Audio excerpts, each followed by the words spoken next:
Link share कर दिया था ग्रुप्स के अंदर।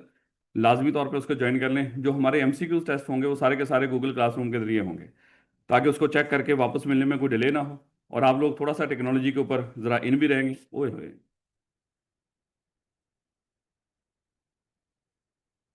दरअसल एक्चुअली मसला ये है कि लाइट नहीं है।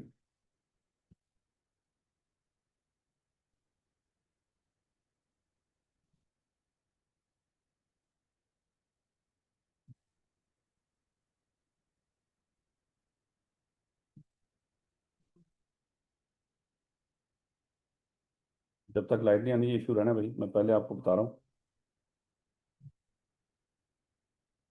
आइंदा नहीं कभी होगा, क्योंकि जनरेटर के लिए वो सारा वो हुआ हुआ था, इलेक्ट्रीशियन आज आया नहीं, वो इसलिए जनरेटर नहीं चल रहा आज। अदरवाइज जब हम सोलर पे भी रिलाई नहीं करते, हम जनरेटर पे रिलाई करते हैं जिस दिन ये बाहर कोई मौसम इस तरह का हो।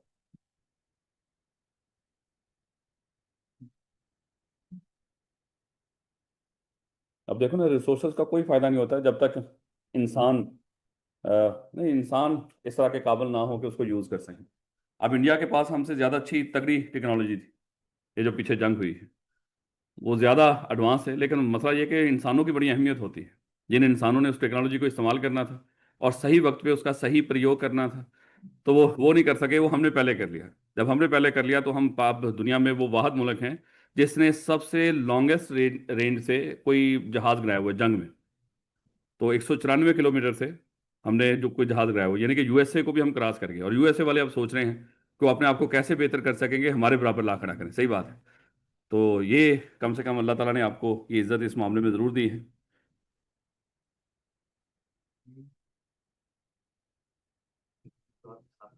हैं? बिल्कुल बिल्कुल, क्रेडिट हाफिज साहब को जाता है, क्योंकि हाफिज साहब लगातार।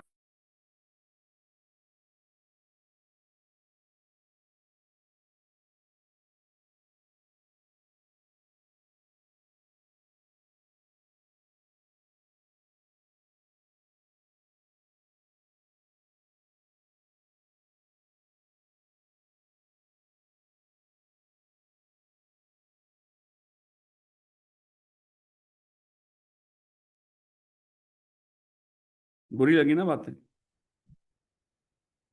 नहीं बेटा, लाइट बार बार आज तंग करेगी, माजरत, बैठ पाओ, शुरू कर क्या है।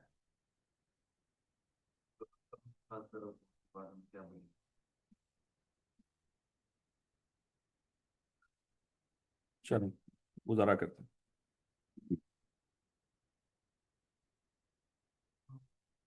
तो बेटा, हाफिज का पाकिस्तान में सिर्फ एक ही हाफिज है?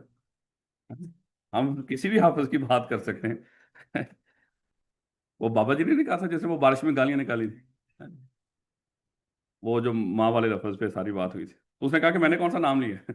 नाम तो मैंने लिया ही नहीं, और लीगली तौर पे जब तक आप किसी का नाम नहीं लेते वो जुर्म आप पे साबित नहीं होता। हाँ, जुर्म ये अलग बात है कि मामला अदालत में जाएगा भी कि नहीं, और आप अदालत में पहुंचेंगे भी कि नहीं। नहीं बेटा, शुरू करते हैं। शुरुआत हुई थी हमारे डाटा से, तो डाटा की डेफिनेशन, डाटा मेरे बच्चे से मुराद क्या है ये भी हमने डिस्कस कर लिया था। और ये डाटा कैसे इकट्ठा किया जाता है ये भी डिस्कस कर लिया था। और डाटा जब इकट्ठा होता है किस शक्ल में पड़ा होता है ये भी हमने डिस्कस कर लिया था। उसके बाद ये सारी बातें आज के जो एमसीक्यू टेस्ट हैं उसमें बड़ी अहम होंगी मेरे बच्चों, क्योंकि आज का नॉलेज बेस्ड टेस्ट है। उसमें जो क्वेश्चन नंबर 20 होगा ना, जो आखिरी क्वेश्चन है, वो थोड़ी सी मैंने झलक दी है कि एप्लीकेशन कैसी होगी, लेकिन वो 50% झलक है एप्लीकेशन की। ये जब वो क्वेश्चन जो 20वां क्वेश्चन होगा, जब वो 100% एप्लीकेशन होगी, तो फिर आपको पता चलेगा कि एप्लीकेशन बेस्ड के जो क्वेश्चन होने वो किस तरह के होने हैं। ये 50% एप्लीकेशन बेस्ड था। जो क्वेश्चन नंबर 20 होगा वो जब आप करेंगे तो आपको पता चलेगा, बाकी सारे के सारे नॉलेज बेस्ड हैं। यानी कि टका के रट्टा लगाया होगा तो वो चीज़ें सारी आपकी सॉल्व हो जाएंगी, अदरवाइज नहीं होंगी। नहीं बेटा, उसके बाद हमने डिस्कस करना शुरू किया था कि अगर डाटा की टाइप्स की बात हुई थी, तो डाटा की दो टाइप्स थी मेरे बच्चे, क्वांटिटेटिव और क्वालिटेटिव। फिर क्वांटिटेटिव और क्वालिटेटिव में मजीद दो तरह की टाइप्स हमने ये सारा डिस्कस कर लिया था, क्योंकि आज हमने ज़्यादा टाइम नहीं लगाना। उसके बाद मेरे बच्चे, अगर आपको याद, हमने कैटेगरीज की बात की थी। तीन तरह की कैटेगरीज का जिक्र हुआ था, स्ट्रक्चर्ड, अनस्ट्रक्चर्ड और सेमी स्ट्रक्चर्ड। स्ट्रक्चर्ड हमने सारा डिस्कस कर लिया था, अगर आपको याद हो, क्योंकि इसकी निशानी क्या होती है, ये प्री डिफाइंड फॉर्मेट्स में होता है डाटा, और ये रोज एंड कॉलम्स में होता है। और फिर जिस जिस इंडस्ट्री में स्ट्रक्चर डाटा किस शक्ल में पड़ा होता है, और उसका यूजेज क्या है, वो क्यों अहम है, वो स्ट्रक्चर डाटा, ये सारा हमने डिस्कस कर लिया था। और थोड़ा सा गौर से पढ़ने की कोशिश की थी इसको, ताकि अगर कोई एप्लीकेशन या सिनेरियो बेस्ड क्वेश्चन आ जाए, कोई केस स्टडी आ जाए, हम उसको सॉल्व कर सकें। हमने टाइम लगाया इसके ऊपर मेरे बच्चे, और अभी भी ये खत्म नहीं हुआ डेफिनेटली। उसके बाद हमने पढ़ना शुरू किया था अनस्ट्रक्चर्ड डाटा को। अनस्ट्रक्चर्ड डाटा मेरे बच्चे बिल्कुल ऑपोजिट था स्ट्रक्चर्ड के, जिसका कोई प्री डिफाइंड फॉर्मेट ना हो, या ये कह लो कि जो रोज एंड कॉलम्स में ना हो। तो सर ये किस शक्ल में होना था फिर, ये हमने डिस्कस किया था। ये कमेंट्स की शक्ल में था, ये रिव्यूज की शक्ल में था, इमेजेस या वीडियोस या किसी और जो साउंड वगैरह, इस शक्ल में ये मेरे बच्चे डाटा पड़ा होता है। उसके बाद हमने डिस्कस करना शुरू किया था ये जो अनस्ट्रक्चर्ड डाटा, ये सारा हमने देख लिया था। ये जो अनस्ट्रक्चर्ड डाटा है, उसी तरह ये इंडस्ट्री में किस तरह पड़ा होता है, किस शक्ल में पड़ा होता है, किस इंडस्ट्री में, और उसका यूजेज क्या है, ये हमने डिस्कस करना शुरू किया था। अगर आपको याद, ये सारा हमने कैसे इसको एनालिसिस करते हैं स्ट्रक्चर डाटा को, ये सारा हमने पिछले लेक्चर के अंदर सीख लिया था कि किस तरह जो एपीआईज हैं और जो ये जो नेचुरल लैंग्वेजेस हैं, ये इसको हम यूज करते हैं इसको स्टडी करने के लिए, इसको एनालाइज करने के लिए। हमने डिस्कस किया था इसको एनालाइज करना इतना आसान नहीं होता। हाँ, हमें कुछ कीज वगैरह खरीदनी पड़ती हैं सोशल मीडिया प्लेटफॉर्म से। जब हम वो कीज वगैरह खरीद लेते हैं, उसके बाद हमें इस तरह के डाटा तक रसाई दी जाती है, और फिर हम क्या करते हैं, उसके कुछ एनालिसिस परफॉर्म करते हैं। ये सारा वो एपीआई, एप्लीकेशन प्रोग्रामिंग इंटरफेस, और जो एनएलपीज वगैरह, ये सारा प्रोसेस हमने लास्ट लेक्चर के अंदर डिस्कस कर लिया था कि ये कैसे यूज करते हैं। ये सारी शक्लें शुक्लें बना के हमने डिस्कस कर लिया था मेरे बच्चों। उसके बाद हमने पढ़ना शुरू किया था कि इसका ये जो डाटा, ये किस किस शक्ल में, किस इंडस्ट्री में पड़ा होता है, और इसका यूजेज क्या है। तो मेरा ख्याल है कि इसमें अभी तक जो हमने डिस्कस किया था, रिटेलर हमने पढ़ लिया था। उसके बाद हॉस्पिटल भी नहीं पढ़ा था नहीं बेटा। तो हॉस्पिटल अनस्ट्रक्चर्ड डाटा कौन कौन सा पड़ा होगा हॉस्पिटल्स के अंदर, कहता है कि hospital and medical institutions use, medical institution मेरे बच्चे उसमें आपको पढ़ने पढ़ाने वाले इदारे भी आ जाते हैं, और बाकी भी जो रिसर्च वगैरह का काम करते हैं। हॉस्पिटल खास तौर पे जो रिसर्च वगैरह का काम करते हैं, तो hospital and medical institution use unstructured data like doctors notes. अब देखो ना, खुदा ना खासा जब हम किसी कोई बीमार पड़ जाए, किसी डॉक्टर के पास जाता है, तो डॉक्टर चेकअप करता है, चेकअप करने के बाद उसके कुछ ना कुछ कमेंट्स लिख रहा होता है कि सर आपको खुदा ना खासा ये बीमारी हो सकती है, आपको ये एलर्जी हो सकती है, ये जो इस तरह की बीमारी की कोई सिम्टम्स हो सकती हैं, इस तरह के वो नोट्स लिखता है। ये जो नोट्स मेरे बच्चे वहाँ पे मेंटेन हो रहे होंगे, ये कौन सा डाटा है, ये अनस्ट्रक्चर्ड डाटा है। इसी तरह खाली नोट्स नहीं होंगे, कुछ मेडिकल रिकॉर्ड भी होगा उस पेशेंट का, कोई हिस्ट्री भी होगी। खुदा ना खासा होता है ना कि बाज़ औक़ात कोई मरूजी किस्म के वो होते हैं, मर्ज होते हैं जो नस्ल दर नस्ल चल रहे होते हैं, कुछ डायबिटीज़ या कुछ इस तरह के, तो इसकी भी मेरे बच्चे इसका पूरा मेडिकल रिकॉर्ड होता है। या खुदा ना खासा बाज़ औक़ात किसी को कोई मिर्गी के दौरे, कोई पहले पड़े हों। अब जस्ट एग्जाम्पल मैं आपको एक बताता हूँ। एक दफ़ा जिम में, वहाँ पे एक बड़ा माशाल्लाह एक जवान बच्चा, तो उसको इसी तरह उसके एकदम से बेचारे की आंखें ऊपर हुई और वो गिर गया। उसका वालिद भी वहीं पे, यानी कि वो दोनों बाप बेटा वो जिम करते हैं। ये अच्छी चीज़ है। तो क्योंकि हम इसको ऐसी चीज़ों को समझना कि लाओ जिम जाने वो कितने कितने गंदे बंदे ने। तो ये मेरे बच्चे खुदा ना खासा वो कोई नेट कैफे नहीं बैठे हुए थे, वो जिम में थे। खैर, तो बाप बेटा दोनों वो जिम करते थे, दोस्त हैं बड़े अच्छे। उस वक्त नहीं थे, वो अभी शुरू हुआ था, यानी कि आज से काफ़ी देर पहले की बात है। तो वो बड़ी परेशानी हुई, खुदा ना खास्ता कि बच्चे को क्या हो गया एकदम से। सारे सबके सब बहुत ही परेशान। लेकिन उन उसका जो बाप था ना, वो इतना परेशान नहीं था, क्योंकि उसको मेरे बच्चे को उसके मेडिकल रिकॉर्ड का आइडिया था, उसको हिस्ट्री का आइडिया था कि इस बच्चे को इस तरह का खुदा ना खास्ता कोई दौरा शौरा जो भी है वो पड़ जाता है। तो बाकी लोगों की जान निकल गई, लेकिन उसके वालिद थोड़े से तसल्ली में रहे। वो उसमें 1122 वालों को कॉल की, तो उन्होंने आके सारा कुछ चेक किया, उन्होंने कहा कि इट्स ओके, लेकिन आप अपनी तसल्ली के लिए कुछ वो करना चाहते हैं, लेकिन इनका कुछ ना कुछ है पहले। अब ज़ाहिर बात है कि वालिद तो मानने को तैयार नहीं था इस तरह की बात, कि मैं इस तरह की बात कर दूंगा, इस तरह की हिस्ट्री है, खुदा ना खास्ता कि ये मर्ज है, तो शायद बाकी लोग वो मेरे बच्चे को कंपाउंड करें, या तुझे मिर्गी का दौरा पड़ता है या इस तरह का। तो उसके वालिद ने नहीं बताया इस तरह की बात, लेकिन वो कह के चले गए कि ऐसा हो ही नहीं सकता, ये लाजमी तौर पे इस तरह का कोई मामला होगा। खैर, कहने का मतलब कि इस तरह के कोई मेडिकल रिकॉर्ड्स जो हमारे पास मेंटेन हो रहे होते हैं किसी भी इंसान के बारे में, ये भी क्या है, हमारा एक अनस्ट्रक्चर्ड डाटा है। खैर, इमेजेस की शक्ल में, इमेजेस में एक्सरेज, एमआरआईज जो भी हम करवाते हैं वहाँ पे, ये भी मेरे से unstructured data. And audio recordings of patient interactions, यानी कि जब चाहे कोई कॉल्स के जरिए हो, या वैसे ही चाहे कोई व्हाट्सएप मैसेज के जरिए हो, या किसी भी जो भी तरीकाकार है, अगर उससे कोई बातचीत हो रही है हॉस्पिटल वालों के किसी मरीज के साथ, तो इसका रिकॉर्ड ये सारा का सारा जो मेंटेन हो रहा होगा, तो ये भी मेरे से हमारा कौन सा रिकॉर्ड बनेगा, ये अनस्ट्रक्चर्ड डाटा की शक्ल में। इसकी एग्जाम्पल भी आगे दे रखी है। वैसे आप लोगों ने अगर देखना हो तो ये स्लाइड्स कल इंशाल्लाह कंप्लीट हो जाएगा, तो मैं आपके साथ शेयर कर दूंगा सारी की सारी, ताकि अगर कहीं पे कोई एग्जांपल देखनी हो तो उसको देख लीजिएगा। जस्ट एग्जांपल, सबसे पहले बात थी अनस्ट्रक्चर्ड डाटा के अंदर कि कौन कौन सा रिकॉर्ड मेंटेन हो रहा होगा। डॉक्टर के नोट्स, डॉक्टर के नोट्स में क्या कुछ हो सकता है कि patient shows science of depression, needs counselling along with medication, यानी कि इस तरह के उसके नोट्स हो सकते हैं। क्योंकि खुदा ना खासा अक्सर सीए के अंदर भी बात कर कुछ इस तरह के बच्चे आ जाते हैं। हमें एहतियात करनी पड़ती थी कि इन बच्चों से कोई सवाल नहीं करना, क्योंकि जैसे ही कोई सवाल करते थे और वो बच्चे बेचारे परेशान हो जाते थे, वो बजाय कि हम उससे कोई सवाल करते थे उसको बंदोबस्त करते थे उसका कि हॉस्पिटल में लेके जाने का। तो इसलिए नहीं, समटाइम देखे ना, अल्लाह माफ करे कि किस तरह का मामला हो सकता है। तो खैर, वो एनजाइटी और इस तरह के मामला हैं। बड़े सारे बीमारियां होती हैं इस तरह की, जो शायद कुछ लोगों को वो बीमारी लग नहीं रही होती लेकिन बड़ी शदीद होती है। जो बेचारा गुजर रहा हो उसी को पता होता है। खैर, पेशेंट एलर्जिक टू पेंसिलिन, इस तरह की कुछ कमेंट्स हो सकते हैं कि इस बंदे को इस तरह की चीज़ से, कोई खाने पीने से या फलानी चीज़ से एलर्जी हो सकती है, या ब्लड प्रेशर इंप्रूविंग, जो भी है इस तरह के नोट्स जो लिख रहा होगा। इसी तरह दूसरा क्या था, मेडिकल रिकॉर्ड, जैसे अभी हमने डिस्कस किया था कि हिस्ट्री ऑफ डायबिटीज़ है या hospital database living patients multiple previous surgeries, कि इसकी पहले भी कुछ सर्जरीज हो चुकी हैं, इस तरह का जो रिकॉर्ड है। किताबों में ध्यान रखें फिलहाल, क्योंकि ऑनलाइन वाले बच्चों को कोई दिक्कत नहीं इससे, ये हो रहा है बंद। तो फिलहाल हम क्योंकि पढ़ रहे हैं तो इस पर थोड़ा सा ध्यान रख लो। तो इसी तरह मेरे बच्चे रिकरिंग चेस्ट पेन, अगर खुदा ना खासा किसी को कोई खास उस पर, ये पहले इतनी लाइट नहीं थी ना, शायद अब गवर्नमेंट की लाइट आ गई, ये एसी चलाना। हाँ, गवर्नमेंट की लाइट है। मुबारक, मुझे मुबारक। नहीं, मुझे ही मुबारक, आप लोगों को क्या। नहीं नहीं, वो चेंज ओवर होगा ना, चाहिए एक दफा बंद होगा ये सारा। ऑनलाइन वाले बच्चों को 1 मिनट वेट करना मेरे बच्चे।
वो आवाज तो है ही नहीं।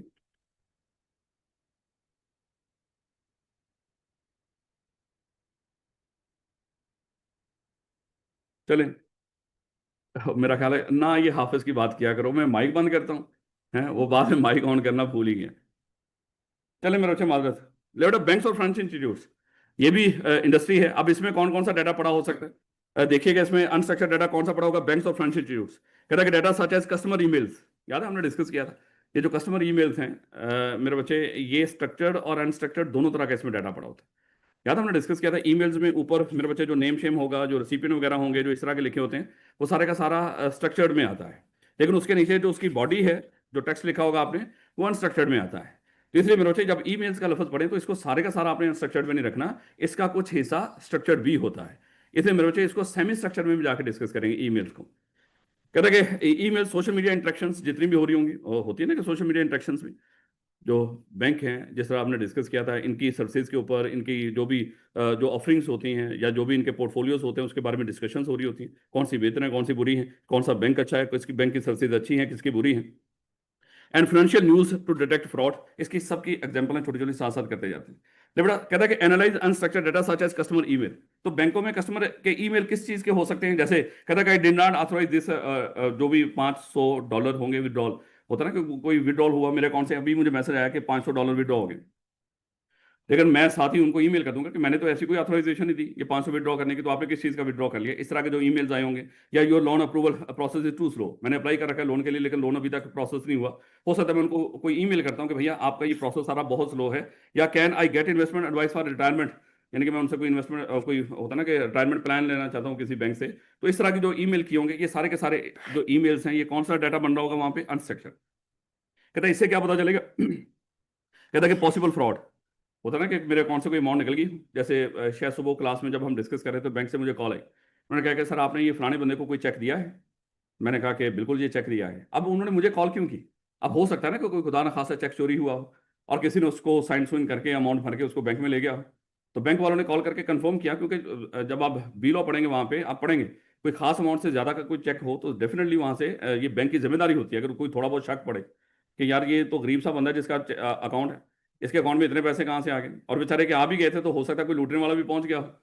तो कहने का मतलब कि इस तरह वो कॉल करके कंफर्म कर लेते हैं कि सर बता दें कि आपने ही चेक इशू किया था। तो अगर नहीं किया था तो जाहिर बात है मेरे कोई फ्रॉड वगैरह इस तरह की चीज़ों का आइडिया हो जाता है। इसी तरह ये इंप्रूव सर्विसेज, अगर आपका प्रोसेस स्लो है तो हमारी कोशिश होगी उसको प्रोसेस को इंप्रूव करें, या show customer interest in new services, कि अगर आप इस तरह की सर्विसेज पहले नहीं भी दे रहे थे, कोई रिटायरमेंट प्लान, तो हो सकता है कि लोग पूछ रहे हैं बार बार, जैसे होता है ना कि अक्सर यहाँ पे हमारे पास कोई लोग आते हैं, वो कहते हैं कि सर हमने स्पोकन इंग्लिश सीखनी है, तो स्पोकन इंग्लिश का कोई कोर्स करवाते हैं, वैसे नहीं हम करवाते।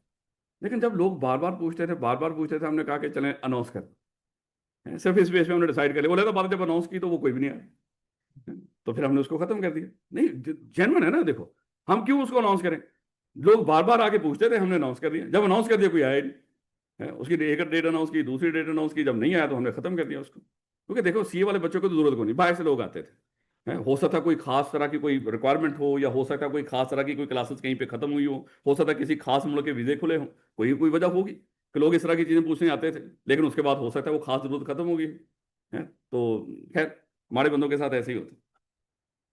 उसके बाद तो ईमेल्स, सोशल मीडिया इंटरेक्शन, कैसी सोशल मीडिया इंटरेक्शन हो सकती हैं ये बैंक्स या फाइनेंशियल इंस्टीट्यूट्स की? कहता है कि this bank apps crashes every time, ये होता है ना कि जब आप ऑनलाइन ऑनलाइन फीस जमा करवा रहे होंगे फैसल बैंक के जरिए, तो अक्सर उसमें वो सर्वर डाउन जा रहा होता है, तो आपका दिल नहीं करेगा कि आप सोशल मीडिया पे, फेसबुक पे इधर उधर जाके आप कहते हो यार क्या फजूल बैंक है, मैंने जमा करवा दिया लेकिन अभी तक कोई नोटिफिकेशन नहीं आई, या आगे बढ़ी नहीं रही, वो आगे फीस का ऑप्शन नहीं आ रहा, पता नहीं क्या ऑप्शन नहीं आ रहा, तो शायद इस तरह के जाके आप कमेंट्स दे रहे होंगे ये सुरख मुंह के साथ, हैं? तो कहता है इससे क्या पता चलेगा, डेफिनेटली जब आप उसको एनालिसिस करोगे, ये जितना भी मटीरियल जैसे पीछे हम सीख के आगे कि एपीआईज और एनएलपी के जरिए आप जब इसका एनालिसिस करोगे इन कमेंट्स का, तो हमें पता चलेगा कि लोग हमारी इस सर्विस से खुश नहीं है, कोई टेक्निकल इश्यूज आ रहे हैं। इसी तरह कहता है Facebook comment best customer service eight ABC branch, CFE वालों का जो मान लो कि ये कोर्सेज हैं वो बड़े कमाल के हैं, अज्यूम कर लो, तो ये अच्छा लगेगा डेफिनेटली, ये पॉजिटिव स्टाफ परफॉर्मेंस, इससे स्टाफ की इंक्रीमेंट भी लगेंगे, उनको शाबाश भी मिलेगी, और उनकी जॉब, अगर किसी को निकालने का इरादा किया हुआ था उसकी जॉब भी बच जाएगी। तो इस तरह के मामला में रोचे। इसी तरह लिंक्डइन के ऊपर कोई हो सकता है कोई ट्रेंड शुरू हो गया हो, इन्वेस्टिंग इन ग्रीन फाइनेंस, यानी कि कोई ऐसा कोई मंसूबा जिससे जो एनवायरनमेंट की प्रोटेक्शन हो रही हो, हम उसमें इन्वेस्ट करना चाहते हैं, लोगों का ये रुझान है। कि हम ऐसी इन्वेस्टमेंट करना चाहते हैं जो मान लो कि इन्वायरमेंट की प्रोटेक्शन में जिसका हिस्सा हो, तो बैंकों को लगेगा कि यार कोई ऐसा इनिशिएटिव लेते हैं। इमरान खान कोई बिलियन सुनामी ट्री जो भी है वो मनसूबा शुरू करने जा रहा है, बैंक सोच रहे होंगे कि हम उसमें शराकतदार बनते हैं, और लोग क्या करेंगे फिर हमें हमारे पास पैसा भी रखवाएंगे कि हम इस मकसद के लिए पैसा दे रहे हैं, लोन दे रहे हैं आगे। तो खैर कहने का मतलब ये इस तरह की मेरे बच्चे सोशल मीडिया जो इंट्रैक्शंस हैं उससे भी बैंक के पास डाटा है। दूसरा क्या था, फाइनेंशियल न्यूज़।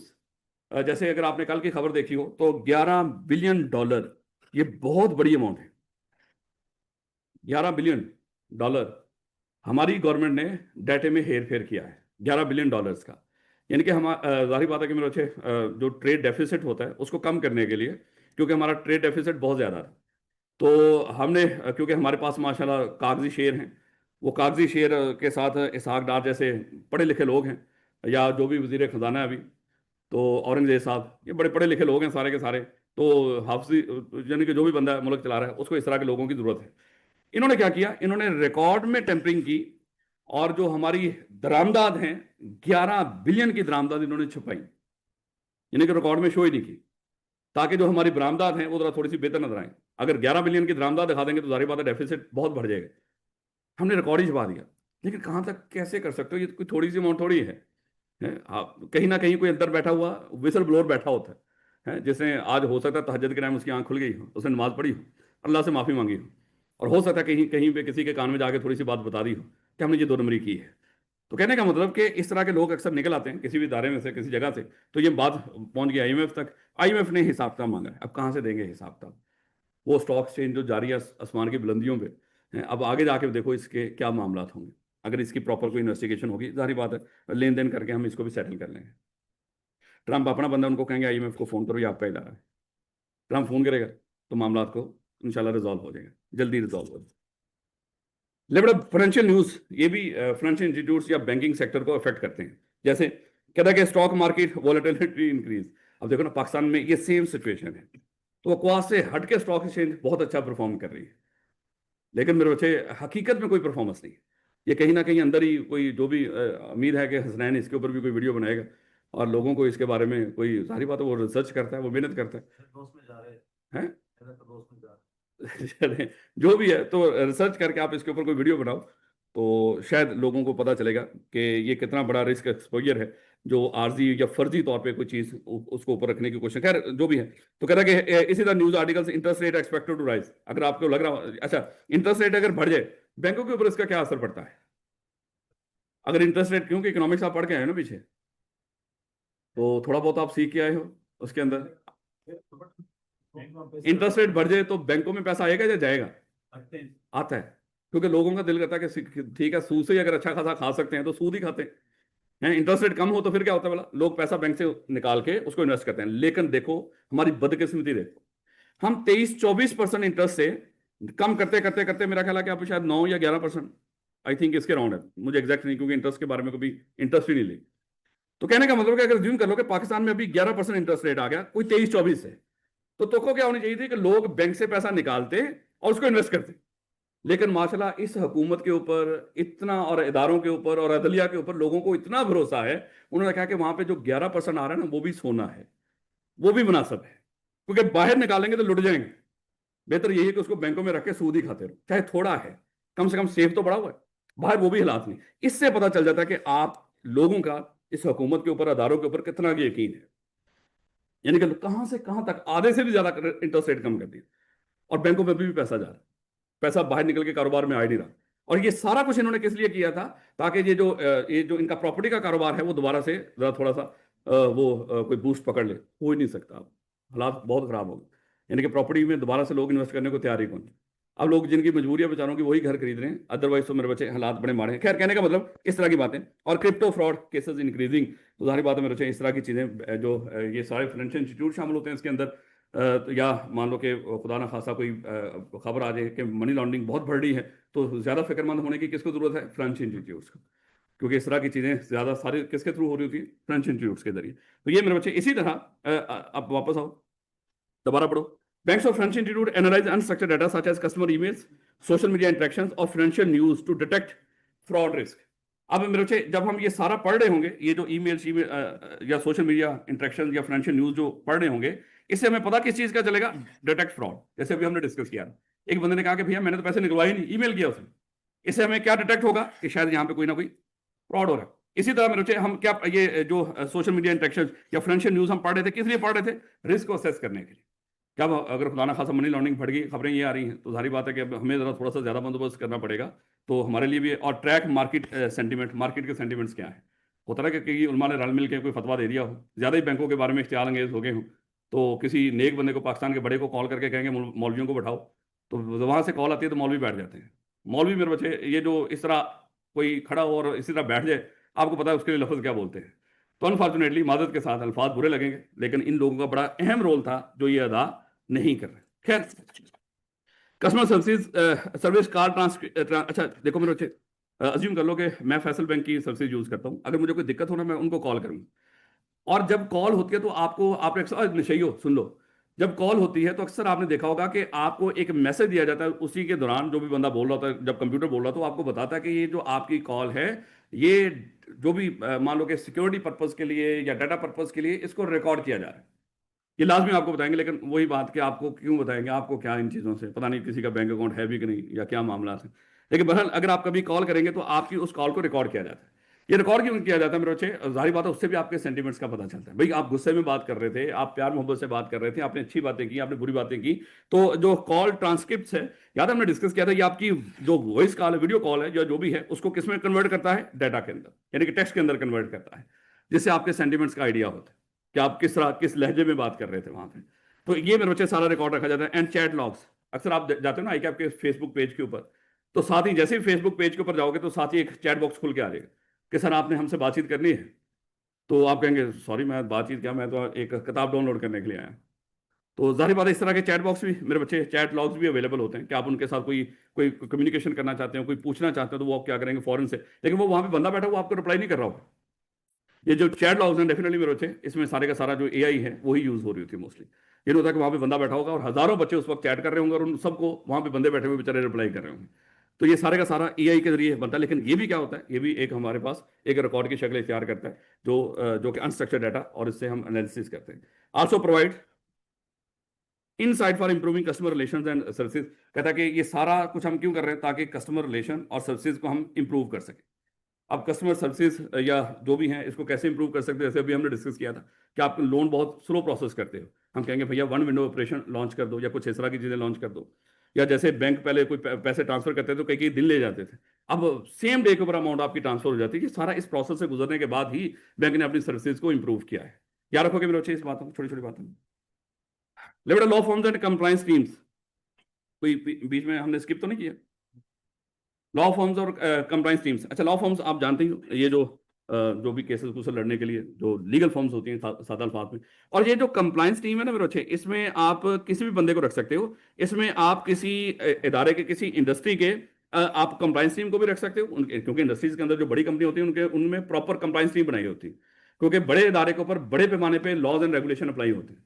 और वो इदारा अगर लॉज एंड रेगुलेशन की पासदारी नहीं करेगा, उसके खिलाफ कानूनी कार्रवाई होगी, और इवन सम टाइम कानूनी कार्रवाई की बेस पे किसी इदारे का गोइंग कंसर्न इफेक्ट होता है। इसलिए मेरे बच्चे वहां पे जो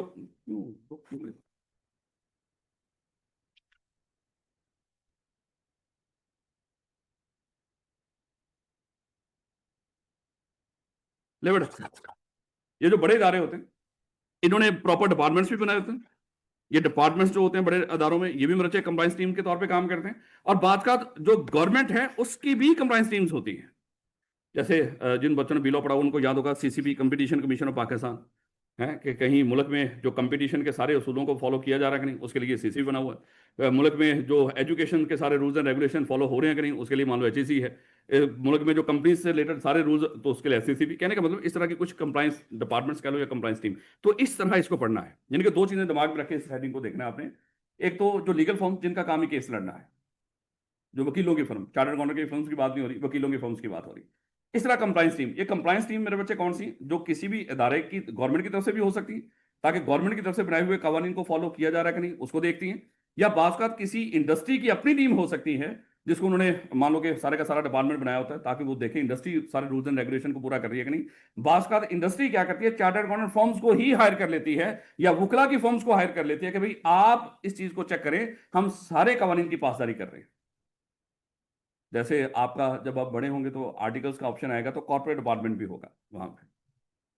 ये कॉर्पोरेट डिपार्टमेंट्स डिफरेंट तरह की कंपनीज की जो कॉर्पोरेट की रिक्वायरमेंट्स हैं उनको वो पूरा कर रही है कि नहीं, वो इन चीज़ों को देख रहा होता है। जैसे ना टैक्स डिपार्टमेंट, वो डिफरेंट इंडिविजुअल्स की और जो एओपीज हैं, जो कंपनीज हैं, उनके टैक्सेशन के मामला देखते हैं। ये जो कंप्लाइंस डिपार्टमेंट है, ये क्या करता है, ये जो लीगल रिक्वायरमेंट्स पूरी हो रही है कि नहीं, ये उनको देखता है। याद रखोगे इस बात को। तो शुरू में देखिए लीगल फर्म्स और कंप्लाइंस टीम्स, कहता है कि इनके पास भी अनस्ट्रक्चर्ड डाटा पड़ा होता है। सर ये किस शक्ल में पड़ा होगा, लीगल डॉक्यूमेंट्स की शक्ल में। अगर तुम कर लो कि मैं एक वकील हूं, मेरी अगर आप फर्म में आए तो वहां पे बड़ी सारी फाइलें पड़ी होंगी, दराज बड़े होंगे, वो सारे जितने भी वहां पे अलमारियां पड़ी होंगी, उनमें बड़े सारा डाटा पड़ा होगा है, फाइलों की शक्ल में या बाकी। ये जो जितने लीगल डॉक्यूमेंट्स हैं, ये जो ये सारी भरी पड़ी अलमारियां, ये कौन सा मेरे बच्चे डाटा हमारे पास, अनस्ट्रक्चर्ड डाटा है। ऐसे ना मेरे बच्चे।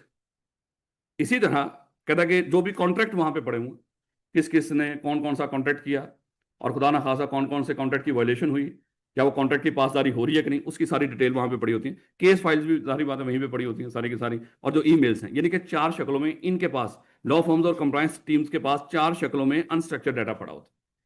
किस किस शक्ल में पड़ा होगा, लीगल डॉक्यूमेंट्स की शक्ल में, या कॉन्ट्रैक्ट्स की शक्ल में, केस फाइल्स की शक्ल में, और ईमेल्स की शक्ल। जैसे वो एतजाज साहब थे, उनके बारे में कहा जाता था कि उनके जो वो जो भी उन्होंने बना रखा अपना जो लॉ फर्म, तो वहाँ पे जो कानून की किताबें कम हैं, आम किताबें ज़्यादा हैं। क्योंकि जब एतजाज साहब केस लड़ते थे ना, वो आम कहावतें, किस्से, कहानियाँ, इस तरह की चीज़ों को जोड़ा करते थे। और उनको इस चीज़ की बड़ी पजीराई मिलती थी, चीज़ को समझाने के लिए जज साहब को। वो खाली कानून की बात नहीं करते थे, वो जनरल जो चीज़ें होती हैं वो उनको साथ रेफर किया करते थे। तो बड़े कामयाब वकील थे। हमें तो उस वक्त पता चला था जब वो जो चौधरी था, पता नहीं क्या नाम था उसको, जिसको परवेज मुशर्रफ ने, क्या नाम था उसको, चिपेड़े चिपेड़े मारी थी उसको, इफ्तिखार चौधरी। तो उस वक्त ही आया था जिसने उसका केस लड़ा। उस वक्त इसको क्या इज्जत मिली। खैर पहले भी होगा। ले बेटा वापस। कितनी शक्ल में पड़ा होगा डाटा लॉ फॉर्म्स और कंप्लायंस टीम्स के पास अनस्ट्रक्चर, चार शक्लों। तो ये चारों मेरे बच्चे आपने याद रखना है। और टेक्स्ट माइनिंग, अच्छा ये लफ्ज शायद पहले भी हमने डिस्कस किया हुआ। टेक्स्ट माइनिंग क्या होता है, ये जितना अनस्ट्रक्चर्ड डाटा पड़ा होता है, जब अनस्ट्रक्चर्ड डाटा से इमोजी शिमोजी रिव्यूज कमेंट्स व्हाट्सएवर जो भी पड़ा हो, इससे इसका जब हम रिव्यू कर रहे होते हैं तो मेरे बच्चे उसके लफ्ज क्या बोलते हैं, टेक्स्ट माइनिंग।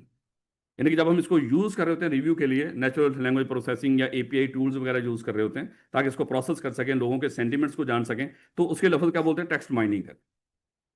कहता है कि text mining techniques are apply to extract critical information from vast amounts of unstructured text which aids in litigation. सारी बातों में अच्छे कहता है कि टेक्स्ट माइनिंग और जो बाकी जो भी टूल्स हैं हमारे पास, वो अप्लाई करते हैं जो इन इन शक्लों से जो अनस्ट्रक्चर्ड डाटा पड़ा हुआ, उससे हम क्या करते हैं, उससे कुछ जो मुकदमात होते हैं, जैसे जस्ट एग्जाम्पल, आपको अक्सर लग रहा होगा कि वकील हमेशा बहस ही करते हैं जाके जज साहब के सामने। ऐसा नहीं होता मेरे बच्चे।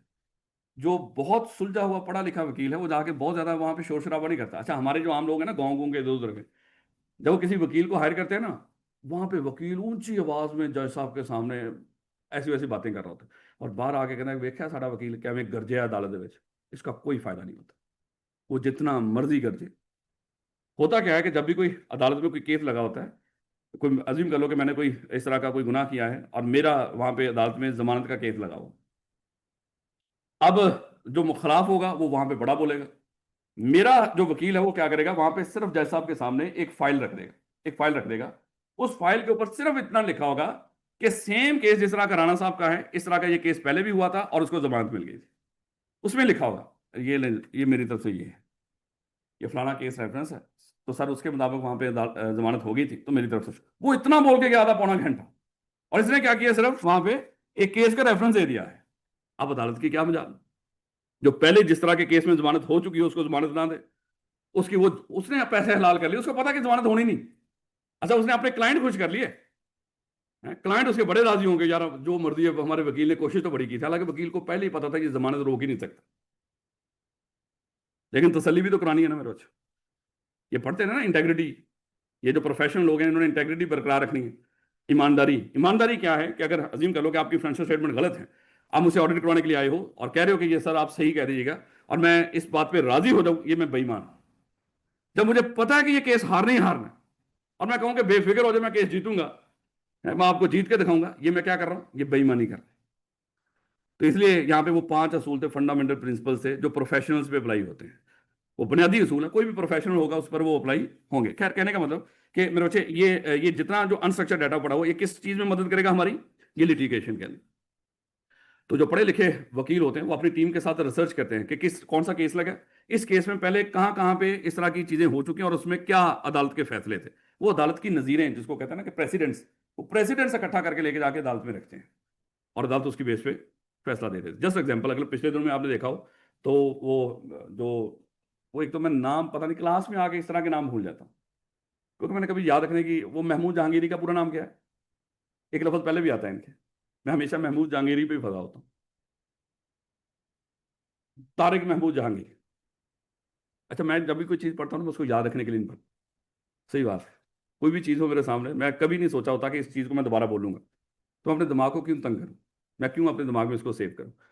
लेकिन आप लोग इस तरह का ना करें, आप लोग जो भी पढ़ें, जो भी सोचें, देखें, उसको याद करने की कोशिश किया करें। लेकिन अच्छा हुआ क्या, अब तारिक महमूद जहांगीरी, उसको जो हमारा हाई कोर्ट था, उसका जो वो पढ़ा लिखा अभी जज है, उसने उसको मना कर दिया कि भाई आप, आपकी डिग्री जाली है, तो आज के बाद आप कोई मुकदमा नहीं सुनेंगे। मामला चला गया अदालत। उसने जाके अपर अपील कर दी सुप्रीम कोर्ट में। सुप्रीम कोर्ट ने पहली ही समाअत में सिर्फ उनके सामने जाके इसी तरह केस रखा।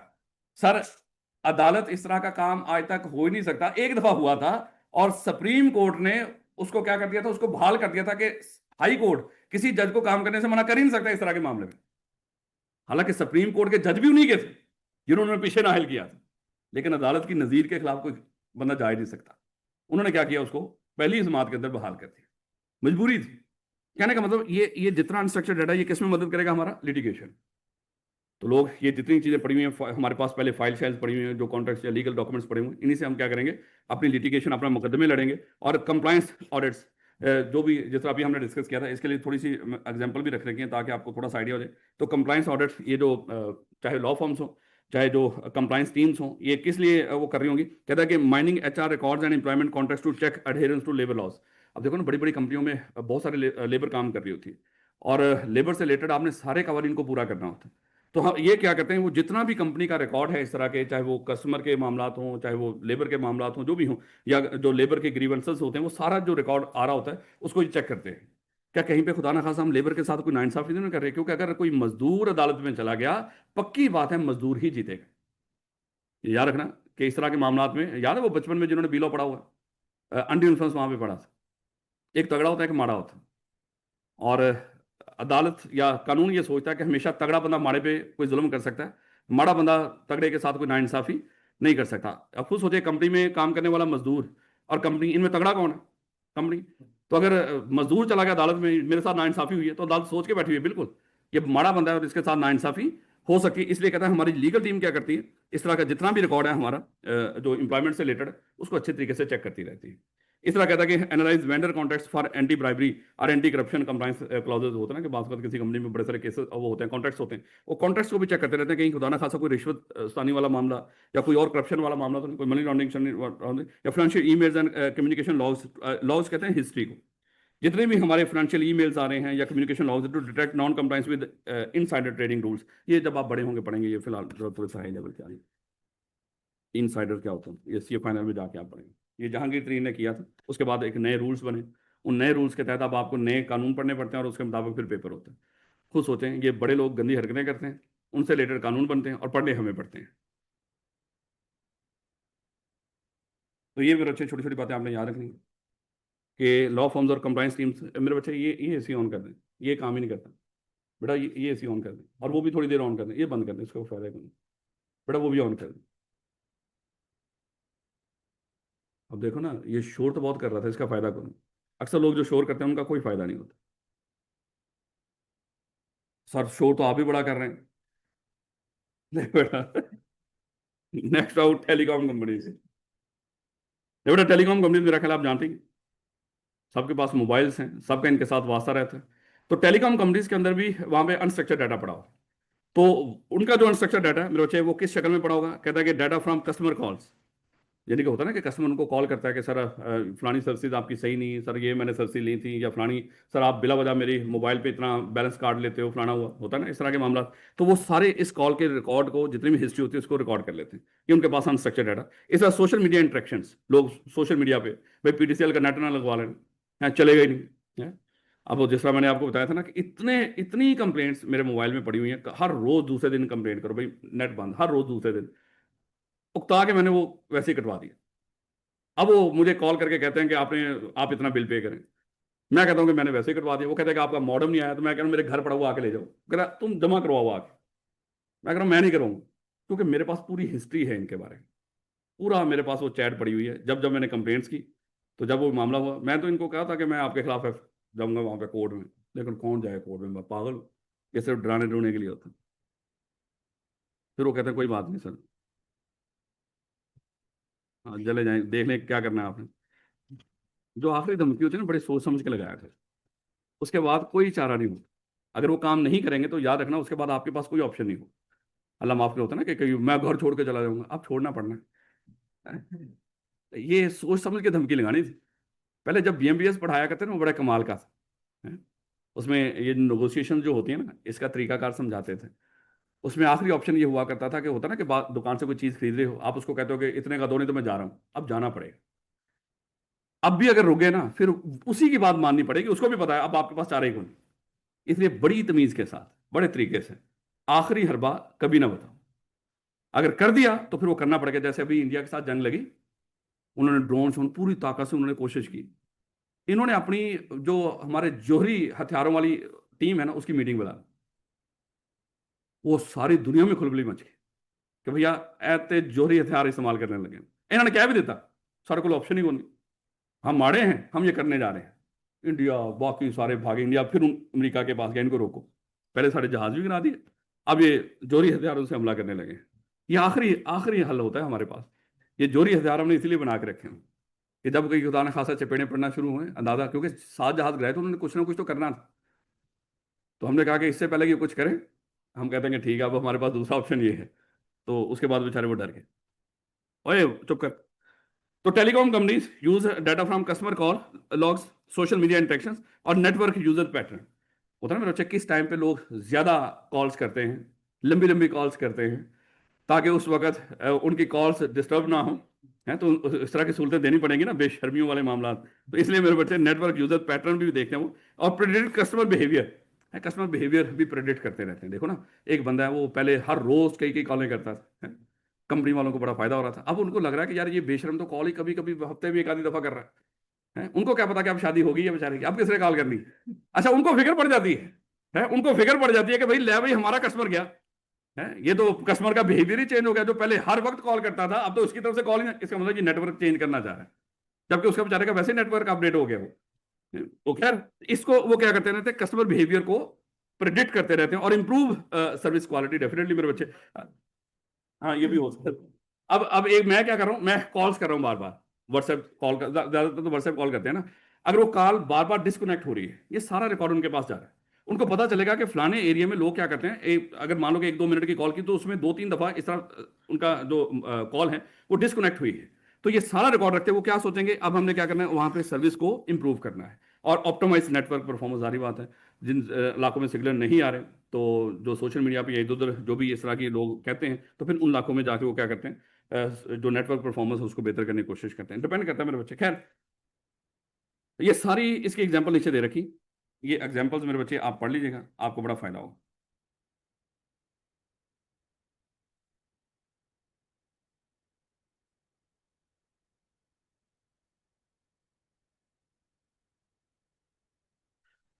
बेटा बिल्कुल सुलझे हुए वकील भी होते हैं, इसलिए मैंने आपको बताया। लेकिन बात का सुलझा हुआ वकील भी जब उसने पैसे पकड़े होंगे तो उसको हलाल करने के लिए इस तरह चीखेगा। उसके पास क्योंकि कानूनी दलील नहीं ना उसके पास, वो चीखेगा सिर्फ अदालत में। सही बात। इसलिए चीखने वाले वकील से कभी भी आपने कभी हो ना इस तरह का, कभी सुन रहे हो या इस तरह का, उससे कभी भी मुतासर। हाँ, फिल्म चल रही हो तो वहां पे जो बंदा इस तरह की एग्जाम्पल दे रहा हो, फिर जीतना आखिर पे उसी ने है, क्योंकि वो हीरो है। जज रोकता नहीं होती आपकी, हैं? जज रोकता नहीं है चिल्लाने से। नहीं, वो क्यों रोके। द मीडिया इंडस्ट्री में रोचे, इसमें जरा देखिएगा। ओए, बस कर दो, मैं और नशे क्या, तू उठ, पीछे जा, पीछे जा, पीछे जा। जल्दी कर। वो पता है, वो कह रहा है कि मेरे पेपर इतने अच्छे हुए इंशाल्लाह मेरा सर्टिफिकेट आएगा। सही बात है, अल्लाह का शुक्र है उसके इतने तू अपनी वो दस तेरा तेरी परफॉर्मेंस की है। हाँ हाँ, जो तू ना डिस्कस करी जा रहे इसकी परफॉर्मेंस ये है। अल्लाह माफ करे, अटेम्प्ट पे अटेम्प्ट, अटेम्प्ट पे अटेम्प्ट। सही है। लेवड़ा मीडिया इंडस्ट्री, नहीं नहीं इंशाल्लाह पास करेगा वो वैसे ही। देख तो आखिर में बैठा, किसी ने तुझे देखा ही नहीं। एक दफा कहें तो मेरे बच्चे चुप कर जाया करो ना। लेवड़ा मीडिया इंडस्ट्री, इसके पास भी डाटा पड़ा होता है, अनस्ट्रक्चर्ड डाटा, इनके पास तो मोस्टली होता ही अनस्ट्रक्चर्ड। खैर फिर भी analyse unstructured data in the, याद है मीडिया इंडस्ट्री मेरा ख्याल है ऊपर स्ट्रक्चर्ड में थी, होगी, देख लीजिएगा उसको। Analyse unstructured data in the form of, कैसे पड़ा होगा, videos, audio file, social media content and viewer comments, ये सारे इनके पास होते हैं। कहता है this data has been content recommendation. अब देखो मीडिया इंडस्ट्री में कहता है कंटेंट रिकमेंडेशन, ये नीचे भी दे रखे है उसने। होता है ना कि अक्सर जब आप फेसबुक के ऊपर कोई चीज स्क्रॉल करते करते किसी चीज पे रुक गए, उन्होंने क्या किया, इसको ये पसंद है, ये कंटेंट इसको पसंद है, वो क्या करेगा फिर बार बार उसको उसी उसी तरह का कंटेंट रिकमेंड करेगा, लाके वहां पे उसके सामने वो पेश करेगा। इसी तरह अगर आपने देखा हो, शायद आप लोगों के पास तो खैर अल्लाह ना करे इस तरह के वो हों अकाउंट्स वगैरह, चाहे वो नेटफ्लिक्स हो चाहे अमेजोन हो। अगर आपके पास नेटफ्लिक्स या अमेजोन इस तरह के अकाउंट्स हों, तो अगर आपने एक मूवी देखी तो उस तरह की बड़ी सारी मूवीज वो खुद रिकमेंड कर देते हैं कि अगर आपने ये मूवी देखी है तो इस तरह की मिलती जुलती ये मूवीज भी हैं। अच्छा, इसको इतनी अकल कहाँ से आ गई? हालांकि उस तरह की मूवीज हम ढूंढ रहे होते हैं कि इस तरह की कोई और मूवी भी है कि नहीं, लेकिन आपको ढूंढने की जरूरत नहीं, वो खुद ब खुद रचे। जारी बात है, ये सारे का सारा एआई का कमाल है, तो वो आपको रिकमेंड कर देगा। तो कंटेंट रिकमेंडेशन, ये जो मीडिया इंडस्ट्री है इस तरह की वो चीजों को क्यों यूज करती है? कंटेंट रिकमेंडेशन के लिए और मार्केटिंग के लिए। होता है जो चीज़ आप ज़्यादा पसंद करते हैं तो उसमें कहीं ना कहीं वो एड्स का जो वो तादाद है वो भी बढ़ा देते हैं। जैसे पाकिस्तान इंडिया का मैच लगा, अब लोगों को पता है ये लोग ज़्यादा देखेंगे, वहाँ पे मार्केटिंग के लिए जो एड्स होती हैं वो महंगी भी होती हैं और उनकी फ्रीक्वेंसी भी बढ़ा देते हैं क्योंकि पैसा कमाते हैं। अब देखो ना, एक बंदा तो पानी पिलाने के लिए आया, 1 सेकंड में पी लेगा, साथ ऐड शुरू हो जाएगी। यानी कि आपको सिर्फ गेंदे होती, चौके छक्के लगते दिखाएंगे, उसमें जरा लम्हा भी अगर कोई गैप आएगा तो उसमें आपको ले जाएंगे कि आज आपको ऐड दिखाते हैं। तो ये मेरे बच्चे क्या है, ये भी इसी बेस पे मार्केटिंग स्ट्रेटजी बनाई है उन्होंने, क्योंकि उनको पता चला कि लोग इसको इसको ज्यादा देखना पसंद कर रहे हैं। खैर, एंड अंडरस्टैंडिंग ऑडियंस प्रेफरेंसेस, और ऑडियंस किस चीज को प्रेफर करते हैं वो भी कहता है इसी। ये सारी एग्जांपल दे रखी, अगर आपने देखना हो तो मेरे बच्चे इसको पढ़ना हो तो आप इसको पढ़ लीजिएगा।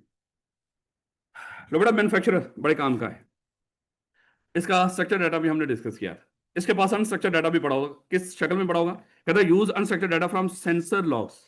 अब ये मेरे बच्चे जो सेंसर लॉग्स हैं, जैसे होता है ना कोई मशीन है, उस मशीन में सेंसर लॉग्स लगे होते हैं। जैसे ये जो एसी लगा हुआ है, इसमें भी सेंसर लगे होते हैं जो सेंस करते हैं कि अभी हम रूम का टेम्परेचर क्या है और मुझे इसने क्या वो हदायत दी है। फिर वो सेंस करता है कि मुझे कितना टेम्परेचर कम करना है। तो ये सारी होती है ना कि रूम का टेम्परेचर 48 हो और आपने उसको इंस्ट्रक्शन दे दी 16 के ऊपर। अब इसमें सेंसर लगे हुए जो सेंस करेंगे, याद है ना वो सारा आईडीबी में पढ़ के आए हो ये हैं। तो वो सेंसर फिर वो आगे इंस्ट्रक्शन देते हैं, वो फिर वो जो जो भी वहाँ पे जिसने काम करना है ये, तो वो काम करना शुरू करता है और टेम्परेचर को लाके 16 पे एडजस्ट करता है। जब 16 पे एडजस्ट करता है फिर रुक जाता है। तो कहने का मतलब ये सारा सेंसर, तो मशीनों में सेंसर लगे होते हैं। वो जो सेंसर है वो बताते हैं उसकी वाइब्रेशन वगैरह चेक करके, सारी चीज़ें चेक करके कि भैया इस तरह ये जो मशीन है अभी इसको मरम्मत शरम्मत की जरूरत है कि नहीं, या इसको रिप्लेस करने की जरूरत है कि नहीं। इस तरह की चीज़ें मेरे बच्चे ये भी मैन्युफैक्चरर के पास लगी होती है। और जो सेंसर का डाटा मेरे बच्चे वो कौन सा है? वो भी अनस्ट्रक्चर्ड है। कहता है कि मेंटेनेंस रिपोर्ट्स, यानी कि जो भी कोई सिस्टम की मेंटेनेंस है, जो भी मशीनों मशीनों की, या ये सारा नीचे दे रखा है वैसे। कहता है कि and operational documentation to protect equipment failure. अगर कोई खुदा ना खासा इस तरह का इक्विपमेंट फेलियर होने जा रहा हो, जैसे कहता है studying machine vibration logs to detect early signs of motor failure. कहता है जब मशीन की वाइब्रेशन बढ़ जाएगी तो जाहिर बात है मोटर फेलियर हो सकता है, तो ये अर्ली आपको साइन मिल जाएगा। इसी तरह कहता है कि analysing maintenance techniques notes to technicians notes to find recurring repair issues. यार ये जब हमने नोट्स चेक किए तो ये जैसे कई ऐसी हैं यहाँ पे, उनकी महीने में 4-4 5-5 दफा गैस चेंज की हुई है। तो हमें उनके नोट से पता चलेगा यार ये तो एसी वैसे ही मसला पैदा कर रहा है। यानी कि उतने का एसी नहीं जितने का हमने कोई 30-40 हज़ार रुपए की हमने महीने में गैस इसकी चेंज कर दी। तो ये इससे पता चलेगा मशीन में ही इस तरह का डिफॉल्ट है कि इसको चाहिए कि रिप्लेस कर दें कुछ इस तरह की। और reviewing temperature and pressure sensor data to predict overheating or part wear जो भी है, तो इस तरह की चीज़ों का मेरे बच्चे इससे पता चलेगा। कहते कि ये जो आपका अनस्ट्रक्चर्ड डाटा पड़ा हुआ है, इससे एक तो क्या होगा, इक्विपमेंट फेलियर का आपको पता चलेगा, जो ऊपर एग्जांपल देखिए, ऑप्टिमाइज प्रोडक्शन प्रोसेस।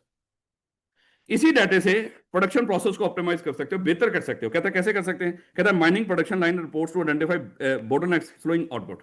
अच्छा, बात का तो कुछ इस तरह के मामला होता है कि इस मशीन के ऊपर हम जरा थोड़ा सा ज्यादा जब काम लेते हैं तो ये मशीन की जो प्रोडक्शन है वो स्लो हो जाती है, वो कम पड़ जाती है। होता है ना कि बास का इंजन कैपेसिटी हो सकती है, बास का कोई और इस तरह की लिमिटेशन हो सकती है उसके अंदर, तो हमें पता चलेगा नहीं इसकी इंजन कैपेसिटी इतनी नहीं कि इस हद तक वो प्रोडक्शन को बेयर कर सके। तो इस तरह की चीज़ें मेरे हमें पता चलना शुरू हो जाती है। Analyse shift supervisor notes to detect recurring workflow issues, या हो सकता है कि मेरे इसी तरह हमने सुपरवाइजर के नोट्स को देखा, हमने देखा कि इस तरह की जो मशीन है उसमें अक्सर जो रिकरिंग वर्क फ्लो इशूज़ आ रहे हैं, यानी कि काम करने के जो भी इशूज़ हैं उसमें सारा, तो ये जनरल सी बातें लेक्चर उसमें बता रहे हैं। और इनहेंस क्वालिटी कंट्रोल, कहता है कि analysing inspection reports for recurring defect in finish products, होता है ना कि बात को तो कोई चीज़ बनी है, हम उसको जब चेक करते हैं तो पता चलता है इसमें ये डिफेक्ट है, तो और वो बार बार आ रहे हैं, तो इससे हमें पता चलेगा ये डिफेक्ट कहीं मशीन में कहीं ना कहीं किसी चीज़ में आ रहा है। याद है मैंने आपको एक एग्जांपल दी थी, शायद वो पूरी नहीं हुई थी या पूरी होगी थी, वो यूके पे, वो जो एक कॉफ़ी वाली एक शॉप थी, तो एक कप वो ज़रा थोड़ा सा ख़राब था, तो वो कॉफ़ी गिरी उस खातून के कपड़ों पे, वो कपड़े ख़राब हो गए, उसने ईमेल किया कि भैया ये तो मेरे हस्बैंड की निशानी थी, स्वेटर स्वेटर जो भी पहना हुआ था ये ख़राब हो गया आपके इस कप की वजह से। तो जब उन्होंने देखा उस कप में वाकई ही डिफ़ॉल्ट था, कोई फ्रैक्चर फ्रैक्चर ही उसमें किसी तरह का डिफेक्ट था, तो उन्होंने वो सारे के सारे जो कप थे वो सारे के सारे डिस्कार्ड किए और उस खातून को ईमेल की कि आप जिस तरह की कंपनसेशन हमसे चाहती हैं हम देने को तैयार हैं। लेकिन लीगल केस ना कर रहा, लीगल केस के वहाँ पे संगीन कंसिक्वेंसेस होते हैं। लेकिन उस खातून ने बड़ापन शो किया, उन्होंने उनको माफ़ कर दी। लिबड़ा advertising agencies and marketers, advertising agencies अक्सर आपने देखा होगा, ये जो खास तौर पे, क्योंकि अब तो ये इनका कारोबार थोड़ा सा ख़राब है, ये जो हाउसिंग सोसाइटीज़ हैं, ये बड़े बड़े अदाकार अदाकाराएँ या इस तरह के लोगों को यूज़ करते हैं। अक्सर आपने बिल बोर्ड्स पे देखा होगा किसी भी हाउसिंग सोसाइटी, उसमें कोई बड़े बड़े जो नामवर अदाकार या क्रिकेटर्स इस तरह के लोगों की तस्वीरें लगी होती हैं। ये काम हाउसिंग सोसाइटी वाले नहीं करते, ये काम मार्केटिंग जो एडवर्टाइजिंग एजेंसीज हैं, स्टार मार्केटिंग वाले हैं या फलाने मार्केटिंग वाले हैं, ये वो लोग काम करते हैं। यानी कि अज्यूम कर लो कि हम सब लोगों ने यहाँ पे एक एडवर्टाइजिंग एजेंसी बना ली है। देखो एजेंसी का मतलब क्या है, एजेंट है। किसी का काम होगा, एक बंदे ने हाउसिंग सोसाइटी बनाई अलीम खान ने, और उसकी हाउसिंग सोसाइटी सैलाब में डूब गई। अब लोग वहां पे खरीदने नहीं चाह रहे प्लॉट, अब अलीम खान खुद भी मार्केटिंग करने निकल जाएगा। वो ये जो हमारी एजेंसी है, जो हम एजेंट हैं लोगों के, लोग अपना काम खुद करने के बजाय हमें दे देते हैं, हम उनका काम करते हैं आगे। वो हमारे पास आएगा, वो हमें कोई मान लो कि इतने करोड़ का इतने अरब का एक हमें कॉन्ट्रैक्ट देगा, आपने मार्केटिंग करनी है। तो हम क्या करेंगे, फिर लोगों को इंगेज करेंगे, बड़े बड़े एक्टर्स को, इस तरह के लोगों को इंगेज करके उसकी मार्केटिंग शुरू करेंगे। तो कहने का मतलब ये उनकी बात होने लगी, एडवर्टाइजिंग एजेंसीज एंड मार्केटर्स। कहता है कि rely unstructured data from social media, customer feedback and multimedia content to develop targeted marketing campaigns. अब मेरे बच्चे कहता है कि इनके पास भी इसी तरह का सोशल मीडिया पे जो भी होता है ना, कि बात का जो जस्ट एग्जांपल, जैसे अलीम खान की सोसाइटी के बारे में लोगों ने कहना शुरू कर दिया कि आप यहाँ पे इन्वेस्ट ना करना, क्योंकि पानी एक दफ़ा आया और पानी कभी रास्ता नहीं भूलता, पानी दोबारा आएगा। हैं, अब लोग बेचारे घबरा गए। अब जब लोगों के इस तरह के सेंटिमेंट्स, अब इस चीज़ को मद्देनजर रखते हुए उन्होंने क्या करना है, क्योंकि लोगों का सबसे बड़ा डर ये है कि पानी यहाँ पे दोबारा आएगा, बेहतर ये कि उसको वो ना करो, इन्वेस्ट ना करो वहां पे। अब वो क्या कर रहे हैं, उन्होंने वहां पे बड़े बड़े बंद बनाने शुरू कर दिए। अब जितने भी इस तरह की ये जो इनकी एजेंसीज है ना, जिनके साथ कॉन्टैक्ट किया हुआ है पार्क व्यू वालों ने, वो सारे के सारे वो मशीनरी दिखाते हैं, वो बड़े बड़े बड़े हुए बंद दिखाते हैं, जो लोगों को इस बात की तसल्ली देंगे कि सर ये सोशल मीडिया पे जो चीजें चल रही हैं दोबारा पानी आएगा, आप बेफिक्र हैं। वहां पे ये बंदोबस्त कर रहे हैं। इतने अरब का ये प्रोजेक्ट है जिसमें वो इतनी चौड़ी इतनी बड़ी वहां पे वो एक दीवार बना रहे हैं जिससे कभी पानी इधर नहीं आएगा, तो आपकी इन्वेस्टमेंट क्या रहेगी, सेफ। अब ये कैसे पता चला उनको, जो सोशल मीडिया पे वीडियोस बन रही थी वो सारा कुछ, तो इससे वो अंदाजा लगाते हैं कि हमारी स्ट्रेटजी क्या होनी चाहिए, किस तरह हम इसको इंप्रूव कर सकते हैं। हाँ ना, वो जैसे मान लो कि मेरी कोई भी इस तरह की, मेरी कपड़े की दुकान है, हुआ क्या कि एकदम से खुदा ना खासा किसी बंदे ने ब्लैक फ्राइडे का एक कॉन्सेप्ट अनाउंस कर दिया कि ब्लैक फ्राइडे, यानी कि इस दिन, इस फलाने फ्राइडे को इतने परसेंट डिस्काउंट। अब सोशल मीडिया पे एकदम से इसके खिलाफ कंपेन शुरू होगी, इसके खिलाफ कंपेन शुरू होगी कि भाई ये तो बहुत गलत बात कर रहे हैं आप, फ्राइडे के साथ इस तरह का लफ्ज लगाना, तो ये मुसलमानों वालों का काम है ही नहीं, इस तरह की बातें करना शुरू होगी। अब ऐसे में मेरे बच्चे, जब सोशल मीडिया पे ये सारा कुछ शुरू हुआ, तो कहीं ना किसी किसी बंदे के लिए और के लिए अपॉर्चुनिटी भी थी। इन्होंने क्या किया, सोशल मीडिया पे लगे हैं, ब्लैक फ्राइडे के खिलाफ चल रहे हैं, ले भाई मैं ब्लेस्ड फ्राइडे शुरू करने लगा, ब्लेस्ड फ्राइडे, तो मैं इसको ब्लेस्ड फ्राइडे और उस दिन इतने परसेंट डिस्काउंट। मेरी अच्छी खासी लोग उसकी जिद में आगे मुझसे खरीदेंगे। तो लोग क्या करते हैं, सोशल मीडिया के लोगों के जो सेंटिमेंट्स होते हैं उसी की बेस पे क्या करते हैं, अपनी स्ट्रेटजी बनाते हैं कि मेरी स्ट्रेटजी क्या होनी चाहिए। तो ये मेरे बच्चे यहाँ पे ये सारी बातें बताई।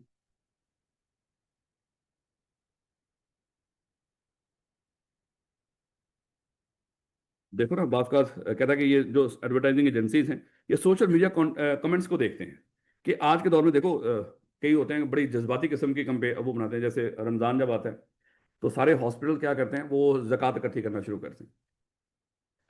तो उन्होंने देखा कि जो लोग खुदा न खासा मरीज को किसी को दिखाते हैं और वो मरीज बता रहा होता है कि मैं नबीना हूँ, मैं भी आम दुनिया की तरह, आप लोगों की तरह दुनिया देखना चाहता हूँ, और अगर आप चाहते हैं कि मैं भी आपकी तरह देखूं तो फलाना जो सहारा इंटरेस्ट है उसको आप डोनेट करें। तो लोग भाई जज्बाती, जारी बात है कि इमोशनल है, लोगों ने क्या करना शुरू कर दिया, उसको डोनेट करना शुरू कर दिया। अब ऐसे बाकियों को भी पता चला, नहीं, ये तो बड़ा कमाल का काम है, इस तरह की जो एड्स हैं ये तो बड़ा अट्रैक्ट करती है लोगों को। इसी से हर हर उसने क्या करना शुरू कर दिया, उसने इसी तरह की, चाहे वो शौकत खानों वाले हों, इस तरह खुदा ना खासा कोई कैंसर का पेशेंट है, कोई बच्चा है वो बाल्ड है, उसको रख के तो इस तरह के वो एड्स उन्होंने बनाना शुरू कर दिया। अज्यूम कर लो वो आपने देखा होगा नकदा को का एक गाना आया था, है, और इमरान खान की फेवर में उसने मिलियंस, चलो मिलियन थोड़ा सा ज्यादा हो जाएगा, यानी कि चले ऐसा कर लो कि $500,000 अकॉर्डिंग टू हिम, चाहे वो टैक्स वालों से बच के इस तरह की स्टेटमेंट दे रहा हो, यानी कि 5 लाख डॉलर कहता कि मैंने उसका यूट्यूब से कमाया है। और उसके बाद वो इतना वो हुआ, अब हर उम्मीदवार जो इमरान खान का था उसकी कोशिश थी कि मेरे लिए भी मलकू यही गाना गाए, और कम से कम 1 से 1.5 करोड़ हर बंदे के लिए उसका नाम सिर्फ ऐड करना था, बीच में वही गाना गाना था। तो उसके लिए उन्होंने क्या किया, उसको चार्ज करना शुरू कर दिया। तो ये मेरे बच्चे, इसे पता चला कि सोशल मीडिया पे ट्रेंड क्या है। अब लोगों को लग रहा था कि वो बड़ा मशहूर है, उस वजह से इमरान खान इलेक्शन जीता, तो मैं अपना भी जीती जाऊँ इलेक्शन, तो लोगों ने उससे वो गाना गवाना शुरू कर दी। तो कहने का मतलब कि इस तरह ये चीजें अट्रैक्ट करती हैं। खैर, तो ये इस तरह की सारी एग्जांपल दे रखी है, इसको देख लीजिएगा। कौन कौन सा अनस्ट्रक्चर डाटा है? Social media, customer feedback, multimedia content. Multimedia का मतलब यहाँ पे ये मल्टीमीडिया नहीं, मतलब कई मीडिया से, डिफरेंट तरह के मीडिया से जो डाटा इकट्ठा हो रहा है, ये उस लिहाज से बात हो रही है। Multimedia content to develop targeted marketing campaigns, track brand sentiments, जिस तरह अभी हमने डिस्कस किया था। लोग सोशल मीडिया पे इधर उधर बताते हैं कि किसी भी ब्रांड के बारे में उनके क्या सेंटिमेंट्स हैं। जैसे अभी KFC, मैकडोनल्ड के बारे में सोशल मीडिया से ब्रांड सेंटिमेंट्स का पता चल गया ना। जो बंदा ब्रांच, वो फ्रेंचाइज खरीदने का इरादा रखता होगा, है, वो कभी सोच भी नहीं सकता उन दिनों के अंदर, क्योंकि उन दिनों के अंदर तो अल्लाह माफ करे कई जज्बाती, क्योंकि ईमान जाग जाते हैं ना अक्सर, सारे का सारा जो शहर है वही मुसलमान हो जाता है एकदम से। तो बेचारे वो जो किसी घर के, किसी गरीब घर का जो बेचारा सहारा होगा, लोगों को अंदर जला भी दिया था इन्होंने। तो ये नहीं देखते कि भाई वो जो सारा जो सामने बंदा है वो तो हमारे ही मुल्क का, हमारा ही भाई है, जो यहाँ पे अपना रिस्क कमाने की कोशिश कर रहा है। तो खैर, अल्लाह ताला हिदायत दे। ये सबकी एग्जांपल्स हैं यहाँ पे, एक दफ़ा जस्ट जस्ट रीड कर लीजिएगा, इंशाल्लाह आपकी जो भी आपने पढ़ा होगा वो भूलेगा नहीं आप। लोड़ा अपनी बात करने लगा आप, और ये तो फिर अपने घर की बात है, इसमें तो रौला ही नहीं। एजुकेशन इंस्टीट्यूट्स और ई लर्निंग प्लेटफॉर्म्स, क्योंकि जितने भी एजुकेशन इंस्टीट्यूट्स हैं अब उनके पास ई लर्निंग प्लेटफॉर्म्स भी है। आपने अक्सर देखा होगा पोर्टल भी है और फिजिकल क्लासेस भी है। तो यहाँ पे कौन कौन सा अनस्ट्रक्चर डाटा पड़ा हुआ है भाई? स्टूडेंट का फीडबैक, मेरा ख्याल है कि शायद इस वीक में नहीं तो नेक्स्ट वीक में फीडबैक लेने वाले आ जाएंगे। तो वो जो फीडबैक होगा उस वक्त उसको भरते हुए फीडबैक फॉर्म को आपने दिमाग में रखना है। ये कौन सा डाटा है? लेकिन उसमें स्ट्रक्चर भी होता है, ऊपर नाम, क्लास, ये वाला सारी चीजें। हाँ, अन्य वहां नहीं चल रहा, यानी कि कहीं ना कहीं उसमें थोड़ा सा पोर्शन, लेकिन नीचे जो आप कर रहे होंगे सारे के सारे रिव्यूज शिव्यूज, या जो वो कर रहे होंगे फीड, जो अपने जज्बात बयान कर रहे होंगे, यहाँ पे कोई कैंटीन नहीं है, यहाँ पे फलाना, तो खाना नहीं होते, पढ़ना नहीं, पढ़ो। हैं? अब सर ये तो कवर कर रहे हो ना आप, हैं? जब हमें भूख लगे तो हम कहाँ पे जाएं? कर रहे हैं उसका भी इंशाल्लाह, क्योंकि आहिस्ता आहिस्ता चीज़ें हैं, तो इंशाल्लाह कैंटीन भी रेडी हो जाएगी। हम कहते हैं कि आप रोज़ों की प्रैक्टिस करो। ले बेटा, तो कौन कौन सा फीडबैक और वीडियो लेक्चर्स, यानी कि ये जो लेक्चर रिकॉर्ड हो रहा है अभी, ये वीडियो शेड्यूल जो भी है, ये सारा कौन सा है? ये अनस्ट्रक्चर्ड डाटा है। और and online forum discussions to improve course content, या कोई जिस तरह अक्सर होता है ना कि उन्होंने इस तरह के बना रखे हैं, चाहे फिलहाल हम लोग क्या यूज़ करते हैं ऑनलाइन डिस्कशन जो फोरम है, वो कौन सा? चैट है, ये व्हाट्सएप चैट हम ये यूज़ करते हैं। लेकिन कईयों का और भी तरीक़ेकार, कोई ऐप्स भी होती हैं उनकी, तो इनको ये यूज़ करते हैं। ये सारा मेरे बच्चे क्या है? Unstructured data. Assess learning progress, इससे वो क्या करते हैं, कहते हैं कि ये क्यों ज़रूरी है लर्निंग प्रोग्रेस को, यानी कि लोग हमारे इस डाटे से मुस्तफीद हो भी रहे हैं कि नहीं, अगर नहीं हो रहे तो क्या कमी आ रही है, क्या वो डाटा सिर्फ ब्राउज ही होता रहता है, वीडियो ब्राउज ही होती रहती है लेक्चर, या उसको चलता भी है? ये सारा मेरे बच्चे हम इन चीज़ों से सीखते हैं। एंड पर्सनलाइज लर्निंग एक्सपीरियंसेस, और कोशिश करते हैं कि जो लर्निंग एक्सपीरियंसेस हैं उनको मजीद बेहतर करने, अपनी ऐप्स को मजीद इंप्रूव करने की, उनको मजीद थोड़ा सा लाइट वेट करने की, ताकि उनकी कम स्पीड के ऊपर भी वो ऐप चल जाए। तो ये सारा मेरे बच्चे हम इंप्रूव करने की कोशिश करते हैं उसको। इसकी सारी एग्जांपल नीचे दे रखी है। लो बेटा, था तो बड़ा आसान सा, जिस तरह फड़काया जा सकता था उसको बड़ी आसानी के साथ, लेकिन हमने इसको थोड़ा सा तसल्ली से डिस्कस करने की कोशिश की और उसको डिस्कस किया। अभी तक आपने कैटेगरीज के अंदर सिर्फ 2 कैटेगरीज डिस्कस की हैं, स्ट्रक्चर्ड वाली और अनस्ट्रक्चर्ड वाली। अब तीसरी आगे भी बच्चों, ये केस स्टडी वही होती है जो ऊपर हमने डिस्कस किया होता है, इसमें कोई वो रोक। हाँ, ये कुछ 2 अल्फाज हैं, ये जरा देखिएगा, की टर्म्स एंड एक्सप्लेनेशंस। जो एक्सप्लेन की होगी यहाँ पे चीज, वो पेपर में पूछी जा सकती है। अगर उसने ये की टर्म्स और एक्सप्लेनेशन को यहाँ पे एक्सप्लेन किया, थोड़ा सा उसकी वो दी है डेफिनेशन, तो याद रखना ये इसी तरह पूछेगा सेंटीमेंट एनालिसिस क्या है, तो पेपर में पूछेगा। ये थोड़ा सा हम पीछे पढ़ के, अगर आपको याद हो, ये जितने भी सोशल मीडिया पे कमेंट्स होते हैं, रिव्यूज होते हैं, टैग शैग्स होते हैं, याद हमने डिस्कस किया था, इमोजी शमोजी जो भी हैं, ये सारे का हमारे पास एपीआई वो जो याद है फेसबुक को या ट्विटर को जो भी कोई कंपनी यूज कर रही हो, उनसे एक की लेती थी, जिसको एपीआई हम कहा करते हैं। तो या जब ये क्या करते हैं, इसके जरिए वो कॉन्टेक्ट करते हैं उस कंपनी के साथ कि हमें ये सारा डाटा प्रोवाइड किया जाए। तो वो कंपनी चेक करती है कि वाकई इनके पास वो है की शी सारा कुछ, तो हो तो उनको वो डाटा प्रोवाइड कर देती है। फिर वो मेरे बच्चे आगे उसके जो भी एनालिसिस होते हैं इनके जरिए और नेचुरल लैंग्वेज एलएनएलपी के जरिए वो इस पर परफॉर्म करते हैं। उसे असेस करने की कोशिश करते हैं कि लोग हमारे बारे में क्या जानते हैं, यानी कि क्या सोचते हैं, पॉजिटिव सोचते हैं, न्यूट्रल हैं, या वो हमारे बारे में नेगेटिव। और रिव्यूज हमने कोई थोड़े से पढ़ लिए थे दराज वालों के, उसमें शदीद किस्म का एक जज्बाती रिव्यू भी था। कह रहा है प्रोसेस, अब पूछेगा पेपर में सेंटीमेंट एनालिसिस बताओ। कह रहा है कि process of using computational tools to identify, ये कंप्यूटेशनल टूल्स है मेरे बच्चे, ये वाले इस तरह के एपीआई और NLP, computational tools to identify and classify the emotions tone of text. यानी कि जो भी आप टून यूज की, चाहे वो एक कॉल भी की हो आपने बैंक वालों को या कॉलेज वालों को कॉल करते हो इतना बुरा भला कहते हो, वो सारी क्या की जाती है, उसको रिकॉर्ड किया जाता है, उसे जो टेक्स्ट की शक्ल में कन्वर्ट किया जाता है, फिर आपके वहां पे सेंटीमेंट चेक किए जाते हैं। तो ये मेरे emotional tone of text such as determining whether customer feedback is positive, negative और नेचुरल। यानी कि ये 3 चीजें चेक करने के लिए, ये जो हमारा ये सोशल मीडिया पे जितना भी हमारा डाटा पड़ा हुआ है, जब हम इन टूल्स में से गुजारते हैं तो हमें ये पता चलता है कि लोगों के हमारे बारे में क्या सेंटीमेंट्स हैं। तो इसको हम क्या कहते हैं, सेंटीमेंट एनालिसिस। वैसे हम पीछे पढ़ लिया था, लेकिन उससे थोड़ा सा बताने की कोशिश की तो मैंने आपको बता दी। नेक्स्ट है नेचुरल लैंग्वेज प्रोसेसिंग। याद है हमने डिस्कस किया था, ये जो सिरी है या जो अलेक्सा है या जितने भी हमारे ये रिमोट शिमोट हैं, या ये ग्रूक है, ये सारा हमने पढ़ा था, जेमिनाई वगैरह व्हाट्सएवर। अगर आप इनसे पंजाबी में उर्दू में किसी भी तरीके से बातचीत कर सकते हैं, लेकिन मेरे बच्चे वो तो मशीन है। हमने डिस्कस किया था मशीन आपकी पंजाबी उर्दू जो भी सराइकी व्हाट्सएवर कोई भी लैंग्वेज यूज कर रहे हो, वो कैसे समझ जाता है उसको। हमने डिस्कस किया था कि उसके अंदर कहीं ना कहीं कुछ एप्स होती हैं मेरे बच्चे, जिसको हम क्या कहते हैं, नेचुरल लैंग्वेज प्रोसेसिंग। यानी कि ये जो एपीआई, याद करें मैंने आपको बताया था, एपीआई 2 मशीनों के दरमियान कम्युनिकेशन करने में आपकी मदद करती है। ये जो एनएलपी है, ये एक इंसान और दूसरी मशीन, इन दोनों के दरमियान कम्युनिकेशन में आपकी मदद करती है। यानी कि जो इंसान बोलता है, एनएलपी क्या करती है, उसको ऐसे उसमें कन्वर्ट करती है लैंग्वेज में जो मशीन समझ सकती है, और फिर मशीन उसका जो रिप्लाई देती है, एनएलपी क्या करती है, उसको उस लैंग्वेज में कन्वर्ट करता है जिसको इंसान समझ सकता हो। तो इसको क्या कहते हैं, नेचुरल लैंग्वेज प्रोसेसिंग। एनएलपी पूछेगा पेपर में, कहता है a field of artificial intelligence. सारी बात है, ये आर्टिफिशियल इंटेलिजेंस है, ये सारी जो एप्स हैं, that enable computer to understand, interpret and manipulate human language use in sentiment analysis, chatbots and text mining. आप जितनी गुस्से में बात कर रहे हो, आप जैसे मर्जी बात कर रहे हो, वो सारे का सारा इसका एनालिसिस करते हैं। ये चैटबॉट होते हैं ना, ये जैसे मैंने आपको बताया था, आई कैप का है, उसका एकदम से वो चैट बॉक्स कह लें उसको, चैट बॉक्स खुल के सामने आ जाएगा। इसी तरह के और भी वहाँ पे तो टेक्स्ट से आप कम्युनिकेशन करते हैं, वॉइस मैसेज की कम्युनिकेशन भी होती है कई जगहों पे।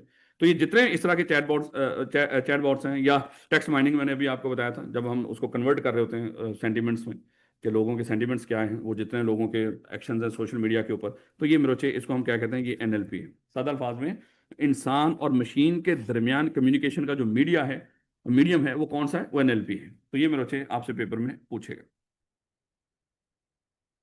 लो बेटा, आखिरी बात, कैटेगरीज की आखिरी बात, स्ट्रक्चर भी हमने डिस्कस कर लिया, हर इंडस्ट्री में कहां कहां पे स्ट्रक्चर डाटा पड़ा होता है, उसका यूज क्या है।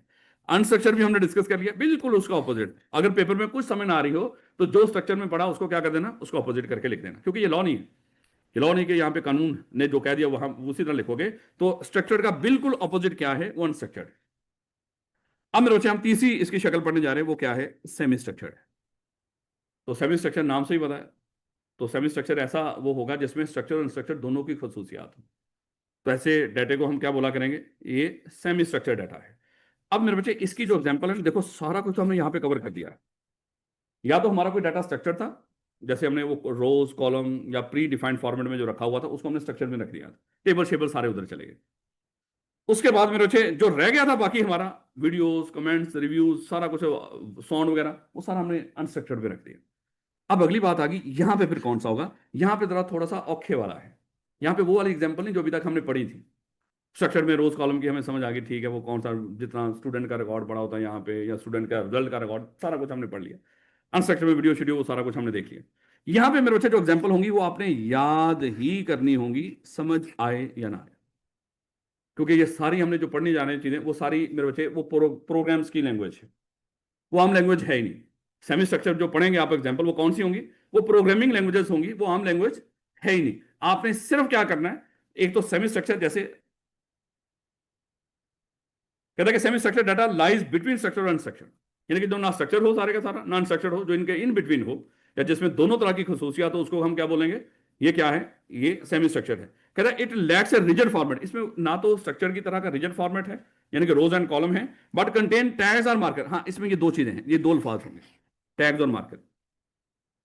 ये भी समझाऊंगा सारे के सारा, ये टैग्स एंड मार्कर क्या है। अगेन मैं कह रहा हूं कल ये खत्म हो जाएगा, लेकिन इसको समझ के खत्म करेंगे इंशाल्लाह। और that provided degree of organisation, यानी कि इन टैग्स और मार्कर के जरिए हम क्या करेंगे, ये जो सेमी स्ट्रक्चर डाटा होगा इसमें कुछ ना कुछ ऑर्गेनाइजेशन पैदा करने की कोशिश करेंगे, और making it easier to process than unstructured data, example include, यानी कि ये शायद अनस्ट्रक्चर्ड डाटा से थोड़ा सा ज्यादा आसान है इसको प्रोसेस करना। अनस्ट्रक्चर्ड डाटा को प्रोसेस करना ज्यादा मुश्किल है।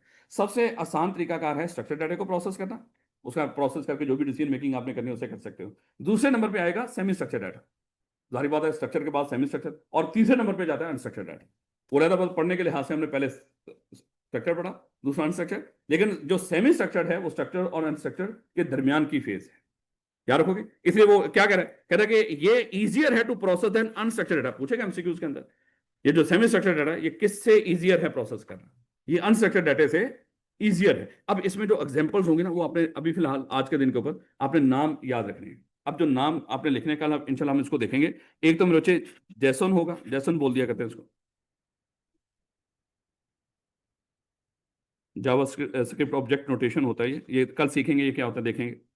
फिलहाल उन्होंने एक वो दे रखी है एग्जाम्पल आपको, ये इस तरह लिखा हुआ, ये जैसन लैंग्वेज में लिखा हुआ, लेकिन ये है क्या, इसमें क्या बताया गया, ये इंशाल्लाह कल देखेंगे, क्योंकि अभी टाइम पूरा हो गया। नेक्स्ट मेरे बच्चे इसमें एग्जांपल, एक एग्जांपल, दूसरी आप एग्जांपल के तौर पे लिखें HTML, HTML लिखें, हाइपरटेक्स्ट मार्कअप लैंग्वेज होती है ये। इसी तरह मेरे बच्चे एक दूसरी एग्जांपल लिखें XML,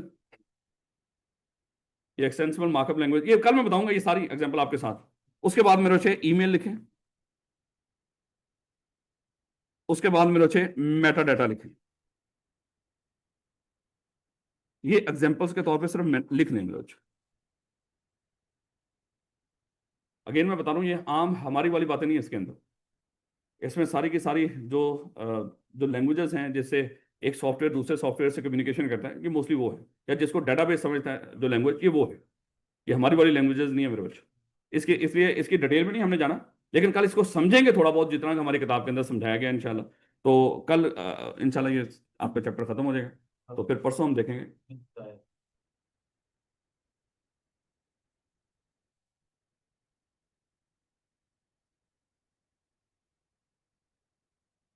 वैसे तो टाइम आपका ही है, बट टाइम अब नशे ही। बेटा कल यहां तक आपने याद करके आना। स्ट्रक्चर डाटा की डेफिनेशन वैसे ही इसमें, सॉरी, सेमी स्ट्रक्चर डाटा की डेफिनेशन वैसे ही आप पढ़ के आइएगा। ये टैग्स और मार्कर कल हम समझेंगे डिटेल में। और ये मेरे अच्छे एग्जांपल जो 5 मैंने आपको बताई, वैसे यहाँ पे सिर्फ 2 ही हैं। यहाँ पे जो बात होगी जैसन की होगी और XML की हो, बाकी सिर्फ आपको, या HTML का नाम लिखा होगा, ये बाकी मैंने आपको ईमेल का भी तकरीबन यहाँ पे जिक्र नहीं हो सका, तो ये इंशाल्लाह कल डिस्कस करें। टेस्ट लाजमी देना मेरे बच्चों। परसों जब मैं आऊँगा तो कल या परसों, बल्कि परसों, तो मैं साथ लिस्ट लेकर आऊँगा आपके रिजल्ट, किस बच्चे ने क्या परफॉर्म किया है। और टेस्ट ना देना मेरे बच्चे, उसमें आपको 50 रुपये फाइन भी हो। और सच्ची मुझे आपसे 50 रुपये लेने, चाहे जिसमें कोई बंदा जितना मर्जी गरीब हो, मेरे बच्चे 50 रुपये वो लाजमी, सच्ची बात है, होता है ना कि मासूम सी शक्ल बना लेते हैं 50 रुपये देते हुए, तो मेरे बच्चे वो 50 रुपये लाजमी रिकवर किए जाएंगे अगर कोई बच्चे ने टेस्ट ना दिया हो। हाँ, फेल हो गए तो कोई दिक्कत, और अगर इन टेस्टों में कोई फेल